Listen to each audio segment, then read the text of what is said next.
بسم اللہ الرحمن الرحیم۔ میرے اور آپ کے آقا و مولا نے ارشاد فرمایا الشیطان جاسم علی قلب ابن آدم فاذا ذکر اللہ خنسا واذا غفل وسوسا۔ شیطان اولاد آدم کے دل پہ قبضہ جما کے بیٹھ جاتا ہے، جب یہ اللہ کا ذکر کرتا ہے تو بھاگ جاتا ہے، جب یہ ذکر چھوڑتا ہے تو وسوسہ اندازی کرتا ہے۔ تو شیاطین تو انسان کو مار ڈالنے پر آمادہ ہیں، اور وہ ایک لمحہ بھی نہیں چاہتے کہ یہ نیکی اور خیر کی کسی راہ کا مسافر ہو۔ تو ماہ رمضان میں شیطان بندہ ہوا بھی ہو اور انسان نیکی کے ماحول پہ ہوں، نیکی کی راہوں پہ ہوں، سجدوں میں اللہ کی حضور آنسوں کا خراج دے رہے ہوں، قرآن مجید کی تلاوت معمول زندگی ہو، تو شیطان کو تو ایک آنکھ نہیں بھاتا، وہ تو کہتا ہے بس میں چھٹ لوں، پھر عید کے دن ہی نپٹ لوں گا تم سے۔ اب اگر شیطان کے چھٹنے سے قبل ہم نے نفس کو کنٹرول میں کر لیا، قابو میں کر لیا، تو شیطان چھٹ کر بھی کچھ نہیں کر پائے گا، ورنہ وہ نفس کے ساتھ مل کے اور زیادہ ہمیں بگاڑنے کی کوشش کرے گا۔ اس لیے یہ ہمارے لیے ایک اہم اور سنہری موقع ہے کہ ہم نفس پہ قابو پا لیں۔ اب وہ کیسے پایا جا سکتا ہے؟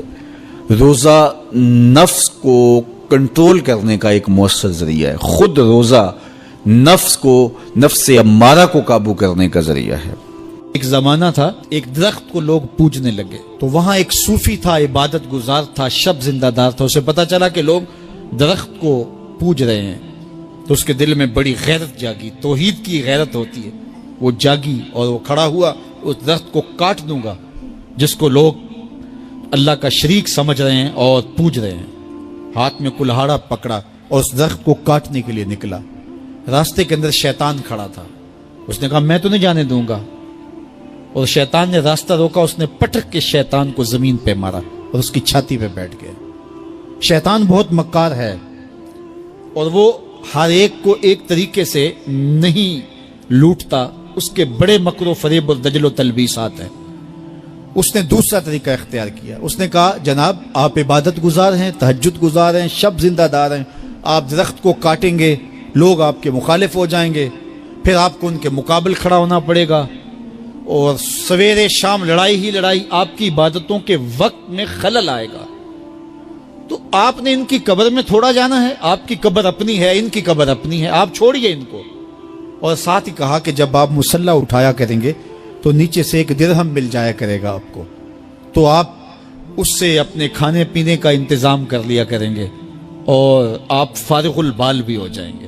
اس طرح باتوں میں لگایا اور وہ زاہد صاحب واپس آ گئے، نماز پڑھی، مصلی اٹھایا، درہم ملا، بڑے خوش ہوئے اور دلیلیں تراشنے لگے۔ واقعی مجھے کیا لگی، تمہیں غیر سے کیا، تم اپنی نبیڑو، تم اپنی قبر میں جانا ہے، جائیں وہ بھاڑ میں، مجھے کیا لگے، مجھے ان کے بارے میں کیا پوچھا جانا ہے۔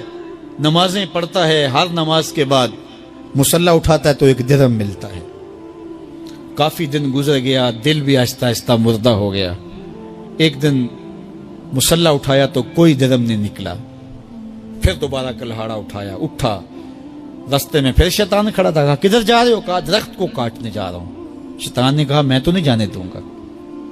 اس کو تجربہ تھا کہ میں اس کو پٹک کے زمین پہ مارا تھا، یہ میرے سے طاقتور تو ہے ہی نہیں۔ اس نے پھر گریبان سے پکڑ لیا، شیطان نے پٹک کے زمین پہ مارا اور چھاتی پہ بیٹھ گیا۔ وہ زاہد صاحب پریشان ہو گئے، شیطان کو کہنے لگے کہ یہ کیسے ہوا، میرا تو تجربہ ماضی کا یہ تھا کہ میں طاقتور ہوں تم کمزور ہو، لیکن اب تم نے پٹک کے مجھے زمین پہ مارا۔ تو کہا صاحب اس دن تم اللہ کی رضا کے لیے جا رہے تھے، آج تم درہم کے لیے جا رہے ہو۔ تو جب عمل میں خلوص نہیں رہتا تو پھر عمل نہیں رہتا، عمل میں قوت نہیں رہتی، پھر سجدے بے روح ہو جاتے ہیں، نمازیں بے ذوق ہو جاتی ہیں، صفیں کج دل پریشاں، سجدے بے ذوق کہ وہ جذب اندروں باقی نہیں۔ نماز، روزہ، حج، زکوٰۃ سب کچھ ہے باقی مگر تو باقی نہیں۔ پھر سب کچھ چلتا رہتا ہے لیکن رسم ہوتی ہے، لا یبقى من الاسلام الا اسمہ ولا یبقى من القرآن الا رسمہ۔ پھر قرآن پڑھا جاتا ہے، رسم ہوتا ہے، قرآن دل کو پھر نہیں بدلتا، اس لیے کہ رسم ادا ہو رہی ہوتی ہے۔ جب رسم ادا ہو رہی ہو تو پھر قرآن دل کو نہیں بدلتا۔ جب قرآن کے طور پہ پڑھا جا رہا ہو پھر یہ دلوں میں رنگ اتارتا ہے اور معرفت کا نور دیتا ہے اور دلوں کے زنگ اتارتا ہے۔